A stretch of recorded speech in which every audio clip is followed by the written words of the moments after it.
예, 안녕하십니까. 자, 오늘은 또 적천수를 강의하는 날입니다. 자, 여명장 오늘 마지막이에요. 마지막이니까 결론을 내기 위해서 원문과 유배본 주를 설명을 드리고요. 사례명조 2개를 마무리로 짓겠습니다. 그러나 저러나 결론적으로 얘기해서요,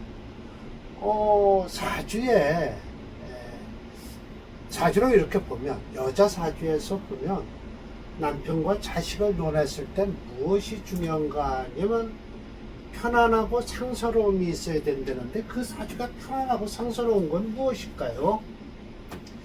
저는 뭐 이런 말도 필요 없고, 용신을 잡고 그 용신 잡은 것에 대한 운이 용신을 살려주는 것이 바로 편안하고 상스러울 것이다 라고 하고요. 여자는 우선 관을 가지고 남편을 보고 식상을 가지고 자식을 본다고 하는데, 이제 원문에서는 그렇게 얘기를 안 하지만, 이제 원주에서는 뭐라고 얘기를 하냐면 용신도 남편으로 볼 수 있다라고 해요. 그것이 바로 이제 유배원의 주에서부터 나오기 시작을 해요. 첫 번째는 관성을 가지고 남편을 보기 시작을 해요.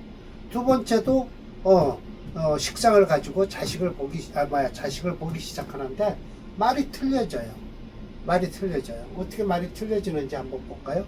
용신이 바로 남편이다라고 하니까 여기서부터 이제 잘못된 이론이다라는 것이죠. 국중에서 관성이 명순, 순하게 드러나면 부귀, 남편은 귀할 것이고 또한 길할 것이다 라고 했어요. 그런 이치는 자연스럽지 않냐라는 거예요. 그렇고 나서 여기 밑을 보세요. 만약 관성이 태왕이에요, 상관으로서 남자성을 잡는다는 거예요. 관성이 태왕이에요? 아니, 국중에서 관성이 순하게 드러났으면 되지라고 했는데, 이 관성이 태왕하다고 하면은 뭐예요? 일주에 관성에 피해가 있다는 것이죠. 근데 용신을 상관으로 쓰는 거예요. 상관으로 용신을 써요. 그것을 상관을 남편으로 삼겠다는 거야. 아니죠. 이 상관은 자식이죠. 그렇습니다. 현실적으로 볼 때는요, 남편이 태왕하다, 이것은 남편에 대한 기대감은 약하다. 이 사주는 그렇게 얘기해 줘야 돼요. 이 여자 사주는 남편 관성이 태왕하다라고 하면 둘 중에 하나는 좀 불리하다. 뭐가 불리할까요? 사회성이 불리하든지 남편에 대한 의지력이 불리하든지 두 가지예요. 여자는 관을 사회성으로 보든지 남편을 보든지 하니까요. 이런 사람이요, 관성이 태왕한 사람이요, 사회성이 강하면요, 집안에서 남편 공경을 못합니다. 할 수가 없어요. 상관이 부성이라고요? 아니에요. 상관은 곧 자식으로서만 노력을 하는 거예요. 또 관성이 없으면요, 상관이 자식이라고요? 자식은 자식이겠죠. 그 대신 남편 없는데 어떻게 자식이 나왔겠습니까? 그러니까 서로 기대감이 차이가 난다는 것이죠. 요즘 부부들 다 마찬가지 아닐까요? 옛날 같으면 관에 매여서 사는 여자들이 아주 다분했어요. 많아요. 시집 가면 오직 시집에서만 살아야만이 된다고 그래요. 근데 요즘은 안 그렇죠. 이 관성이 태왕한 여자들이 많으면 어떡한다? 튀어나가요. 사회로. 튀어나갑니다. 관성이 태미에 이건 약해요. 쳐다볼 필요 없죠. 이 재성이 남편이래요. 그 이유는 뭘까요? 재성이 관성을 살려주니까 그래요. 그거는 관성을 위주로 했을 때나 얘기지, 재성은 재성이고 관성은 관성이지 무슨 뭘 재성으로서 남편을 삼나요? 비견이 왕이에요. 이런 이제 관심을 가져야죠. 무관성이에요. 이런 때는 어떻게 해요? 상관이 또 남편이라는 거야. 아니에요. 상관은 상관이죠. 자식은 자식이고요. 상관이 왕이에요. 이런 때는 이제 관이 약하죠. 그런데 아예 재성과 관성이 없다라고 하면 어떻게 해요? 인성으로서 지아비를 삼아라라는 거예요. 그렇지 않습니다. 인성은 인성일 뿐이죠. 이건 상관폐인했으니까 요즘 여자들, 이런 여자들은 어떨까요? 상관폐인했어요? 예. 독립적인 생활해요. 뭐로써요? 특히 프리랜서, 예. 독립생활을 하죠. 이런 사람 용신만 차리려면요, 예, 똑똑한 여자들 많습니다. 상관폐인하는 여자들이요.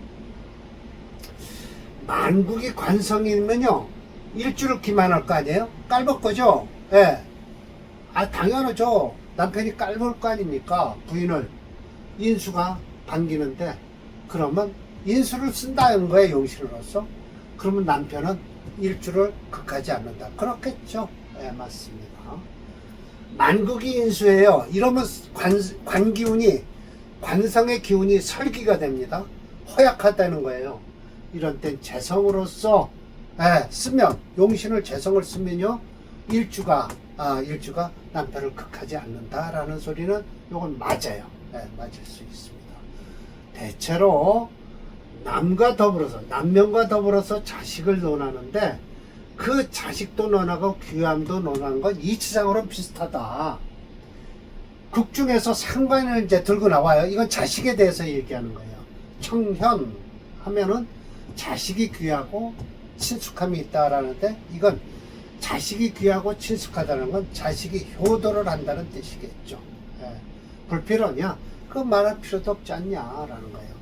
또 역시 상관이 태왕이에요. 아까는 관성이 태왕이었어요. 이건 상관 태왕이에요. 일주가 기운이 빠지는 겁니다. 예, 인성을 자식으로 삼는데요. 아니에요. 인성 자식 삼을 필요 없습니다. 용신을 인성으로 쓰기 시작하면요, 이 사주는요, 상관폐인하니까 똑똑한 여자입니다. 상관이 태미예요. 비견으로서 자식을 삼는다라고 했어요. 그건 뭐 비견을 쓰든 뭐하든 상관이 태미하다, 그건 뭐 딴 걸 쳐다볼 것도 없이 그래도 재성이 있으면 좋겠죠. 인수광이에요. 그 이유는 무상관이죠. 이런 없는 게 오히려 낫습니다. 이런 때는 재성으로서 자식을 삼는다라고 했는데, 그럴 필요 없이 용신이 재성이죠. 제시왕하면요, 설식상이에요. 식상의 기운이 빠져요. 자식의 기운이 빠지니까 비겁으로서 자식을 삼는다라고 하지만, 비겁이 용신이다라는 거예요. 제다 신약사주는 무조건 비겁을 용신으로 하나라는 것이죠. 불필전집, 고집을 부리지 말라는 거예요. 아니에요. 관성을 남편으로, 불필이 여기에 두 군데 다 걸립니다. 여기에도 걸리고요, 여기에도 걸려요.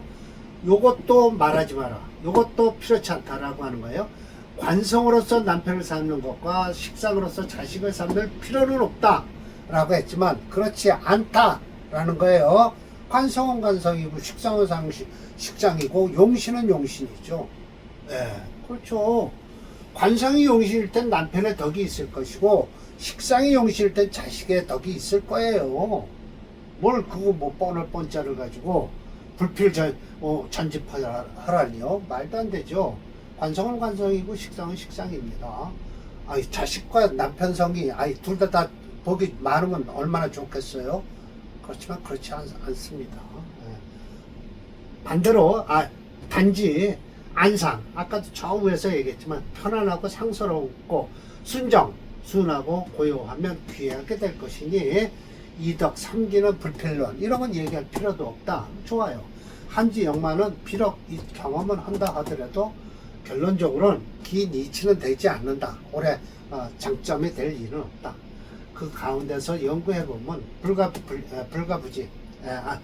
불가불상 자세히 살피지 않으면 안 된다라고 이중부정을 해서 강한 긍정을 하죠. 그렇게 해서 결론적으로는 뭐예요?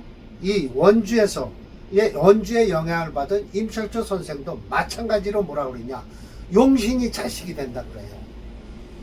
그러면 이제 어떤 사람이 그렇게 얘기를 하면, 아니 용신이 어떻게 자식이 되겠습니까? 라고 하면, 운 좋을 때 결혼하면 그래도 자식을 잘 낳더라라는 거예요. 운 나쁠 때는요, 여자가 남자를 만나면요, 별로 썩 좋은 남자를 못 만난다라는 것은 인지상정이고, 우리 명리가로서도 그걸 인정해 주죠. 그렇습니다. 자, 302번으로 내려가나 그렇습니다. 자, 보겠습니다. 예. 오늘 마지막입니다. 302번과 303번이에요. 자, 이 사주요. 음걸럭입니다. 을목일주니까 그래요. 인월에 태어났죠. 만약에 간목일주가 됐으면 뭐예요? 그냥 양걸럭이라고 그러죠. 걸럭격이라고 그랬다든지. 그런데 이런 사주는 그냥 음일주니까 걸럭으로다 칠 수밖에 없어요. 양인이라고 그럴 수가 없고. 그래서 음걸럭격으로 칩니다. 묘묘 해갖고 갑까지 해서 을목까지 해갖고 목체해서 금토용조인데 금이 없습니다. 토 역시 뿌리가 없으니까 못 씁니다. 그럼 결국은 이 사주는 못 가요. 예, 강한 기운을 설하는 예, 화를 용신으로 하고요. 이 화를 생하는 목이 희신이 됩니다. 라고 하는 거예요. 대운살피니 대운이 어떨까요? 안 좋죠?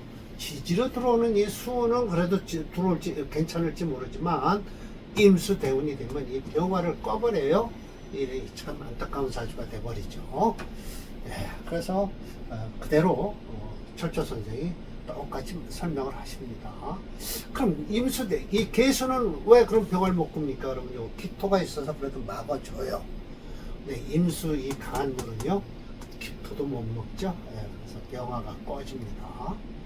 예, 모강봉화 벌써 화를 쓰겠다고 얘기를 하는 거예요. 예, 통명지상 목화통명이라고 하지 않습니까? 예, 묘제 묘한 것은 금수가 전무하다라는 거예요. 맞습니다. 순하고 깨끗한 것, 청한 것이 부잡 섞이지가 않았다라는 거예요. 위인 단장, 예, 아주 아름답죠. 병화로서 남편을 삼는다. 남편 삼을 거 없어요. 용신이라는 뜻이겠죠. 애석한 것은 운이 북방수지라. 예, 그렇습니다. 이 수운을 넘기더라도요, 결국은 이 금운이 되면요, 이 사주는 전쟁이 일어나서 임대운이 아니라 이 신유대운이 되면 이 사주는 예, 크게 잘못됩니다. 크게 잘못됩니다. 수 역시 불령. 오래 살 수가 없다. 목숨 역시. 생삼자해서 유일 하나가 남았고, 치이문에, 이문에요. 극병화. 병화를 극한이 돌아갔다는 소리예요. 설사, 양조라고 한 것은 무슨 뜻인고 하니, 두 명조가 운이 개순행이라고 그랬죠. 두 양조라는 건 앞에 명조 301번을 얘기하는 겁니다. 301번도 역시 마찬가지로 을목일주인가 그랬어요. 네, 한번 봅시다. 신금일주네요. 예. 이것도 은걸럭이에요. 똑같이요. 예. 그러니 이 사주도 역시 마찬가지로 금체 화목령조에서 불용을 하니까 금체 수용신이거든요. 근데 운 좀 보세요. 이 화목으로 흘리니 얼마나 힘들겠어요. 힘든 게 아니라 좋지가 않았겠죠. 예. 그래서 경술대운에, 경술연이고, 난방, 어때요? 19세 정미대운에, 끝나네요. 화운에 끝나는 겁니다. 운이 이렇게 안 좋으면, 사주가, 전반적으로 아무리 강화하더라도, 운에서는 감당을 못 합니다. 운이라는 게 참 대단한 거죠. 그래서 설사 양조 앞에 거와 이것이 운이 순행을 했다면, 근데 앞에 명조도 역시 여명의 역행을 했고요. 이 사주도 왜 그러냐면 양년생이라 그래요. 그래서 불투 뭐뿐만 아니라 수장 오래 살지도 오래 불특 수장 오래 살 뿐만 아니라 라는 것이죠. 이게 순행을 했다면, 역행을 하니까 잘못된 거예요. 만약 남조는 명리양전했을 것이요. 남명이라면 명리양전하고 여명이라면 부영자기했을 것이다 라고 하는 거예요. 그러니까 둘 다 순행만 했으면 되는데 역행하는 바람에 잘못된 사주다라는 것이죠. 잘못됐습니다. 명어부려 호운이라고 호명부려 호운에서 명 좋은 것은 운 좋은 것만 못하다. 이 뒤에 이제 철조님이 말씀하세요. 전조와 차조 앞에 명조와 이 명조는 건명으로 태어났다면 철조님이 설명하셨듯이 이렇게 좋은 것이 되겠죠. 컴퓨터 프로그램으로 볼까요? 목이 8.5예요. 화 3.7. 목화가 강하고요. 토금수는 없습니다. 그냥 목화로 흘러야 돼요. 이 사주는요. 목체 금토용전이나 금토오행이 용력이 부족해서요. 불용하고요. 종조오행을 중심으로 수목화 오행 중 화용신의 목희시이다. 역시 전조 301번요. 와 같이 대운이 여군으로 흘러서 안타까운 명주가 되었다라는 것이죠. 네. 참 안타까운 명주입니다. 302번을 볼게요.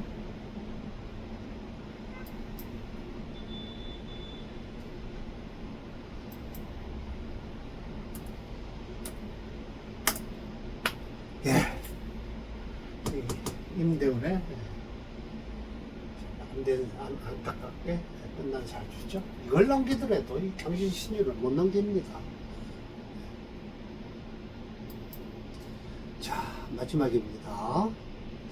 이것도 역시 인월에 태어난 을목일지로 음걸럭이에요.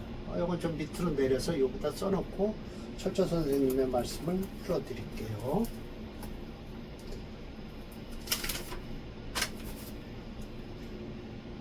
네, 여기다 쓸게요. 정미. 이건 이제 음년생이니까요. 예, 참 운이 순행을 하니까 좋겠네요. 이미 또 을목이에요. 예. 을묘. 예. 또 을묘예요. 김해예요. 예. 참 그러네요. 이 목체죠. 예. 또 금토용전인데 또 불용이에요. 목을 쓰는데 이 정화를 용신을 쓰겠네요. 예. 춘목 삼삼하다. 이거 빽빽한 삼자입니다.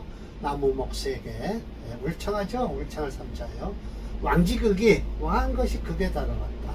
시간기토는 무근이라 쓰지를 못한다라는 거예요. 그래서 B입니다. A로서 B를 삼는 거예요. 정화로서 남편을 삼는다라는 거예요. 용시 정화라는 뜻이에요. 그래서 정임지합에서 임수를 거수해서 강명, 수를 제거하는 바람에 오히려 묘해졌다. 그냥 목으로 다 변해버린 거죠. 그래서 화목불이 목으로 화해서 마땅치는 않아서 소위 출신은 비난했지만 희귀 반가운 것은 운이 어디가 남방 화방 화지로 흐르니 부단 방부흥가 남편을 도와서 집안을 일으킨 것 뿐만 아니라 2차 자식력다. 자식 또한 많았다. 수지 신운, 이거 아마 중간 대운이에요. 신운이 되면 인신충을 하겠죠. 목과 싸움이 일어납니다. 임수 봉생이 저라고 해서 이 죽었던 임수가 살아남은 죽는다라는 소리예요. 차여 전조지론. 앞에 전조와 같이 더불어서 논할 때 불급전조 앞에 명조보다 못할 것 같지만 차조는 즉 행운에서 불배 대운에서 어그러지질 않아서 고로 승지 오히려 앞에 것보다 낫다. 그런즉 명호 불효 운호다라고 해서 저는 호명 불효 호운이라고 했듯이 철저 선생께서는 명 좋은 것은 운 좋은 것만 못하다 라고 해서 불효자가 나오면 앞에 것이 뒤에 것만 못한 것입니다. 남녀 개연이라 남자 모두 다 마찬가지다 라는 소리예요. 자, 그런데 여기다 각주를 처리한 것이 있습니다. 제가 왜 했는고 하니 본 명절은 징의에서는 대운이 역행으로 되어 있어요. 왜? 음년생이니까 역행으로 하면 뭐예요? 남자로 착각을 한 겁니다. 이렇게 징의와 차이가 나는 거예요. 천미가 여명이므로 천미에서와 같이 순행을 해야 맞는 것이다. 맞죠. 그래서 징의와 천미의 차이는 참 큽니다. 징의로 공부하시는 적천수파를 나는 적천수파다라고 하시면서 징의를 공부하시는 분들은 좀 안타깝죠. 설하고의 뜻을 따른다면 별로 임철조 선생과 직접 대화를 나누는 것이 아닙니다. 잘 아셔야만 됩니다. 자, 이 장은 여명에 관해서 논하는 것으로 사례명령 21개네요. 관성이 부성이 되는 경우와 용신이 부성과 자식이 되는 경우를 설명하였다. 한편으로 각주에 지적하였듯이 설화과가 증조한 적천수 징의에서는 대운이 역행을 하는데 이 명주는 본명이므로 순행해야 한다. 역시 전제와 같이 태어난 해는 틀리더라도 태어난 달과 일이 같으므로 심해천의 격국론은 전제와 같은 건록, 월급격이고 상신 역시 식상을 썼다. 또한 계절을 중시하는 조울운도 전주와 동일한 월과 일이 같은 명주이므로 용신 설명을 생략하였다라는 것이죠. 네. 컴퓨터 프로그램은 오히려 목이 더 강합니다. 아까 8.3인데 미토가 있어서 이걸 8.7이에요. 목체 금토용조이나 금토여행이 용력이 부족해서요. 수, 목, 화, 오행 중 화용신의 목기신이 됐어요. 대운이 그 토하려다가 참 다르기 때문이라고 시작을 했죠. 어쩌죠. 이걸 좀 제가 바꿔야 되는데 못 바꿨네요. 네, 끝나고 나서 바꾸겠습니다. 그러니까 301번과 302번의 차이는 303번의 차이는 301번과 302번은 양년생이고 이 303번은 음년생에서 순행을 하기 때문에 앞에 명주와 차이가 난다라는 것이죠. 자, 제가 이 마무리를 못 쓰고 어디 바쁘게 전화를 하나 받은 게 있어서 전화 받다가 이걸 마무리를 못했네요.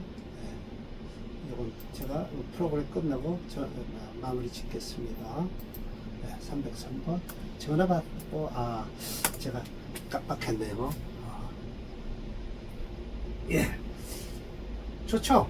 이 신혼에 끝난 겁니다. 이 사주가 임수가 살아나서요. 그리고 인신충하고요. 난리가 났죠. 그래서 이 사주도 올해 59세. 무토대운이면 괜찮아요. 아직은요. 그럼 54, 59, 넘어가네요. 곧 60이면 이 사주는 끝날 사주입니다. 예, 그렇습니다. 자, 기억에 참 했습니다. 다음 장은 아마 수화장, 사례명조 밖에 안 될 것 같습니다. 수화장은 하나, 둘, 셋, 넷, 다섯, 여섯, 일곱. 많네요. 그래도 한 이렇게 보니까 3번에 걸쳐서 해야 될 것 같습니다. 네. 자, 그래서 제가 적천수 천미 용신 분석을 해놓은 걸 선전을 하고 있습니다. 전화를 주시든지 서점에 가서 찾아보시기 바랍니다. 용신 분석만 해놨어요. 그대로 임철조 선생이 용신을 왜 이렇게 잡았는가는 이 책에서 제가 설명을 드리고 있습니다. 자, 오늘 강의 이걸로 마치겠습니다. 예, 고맙습니다. 명장이 끝입니다.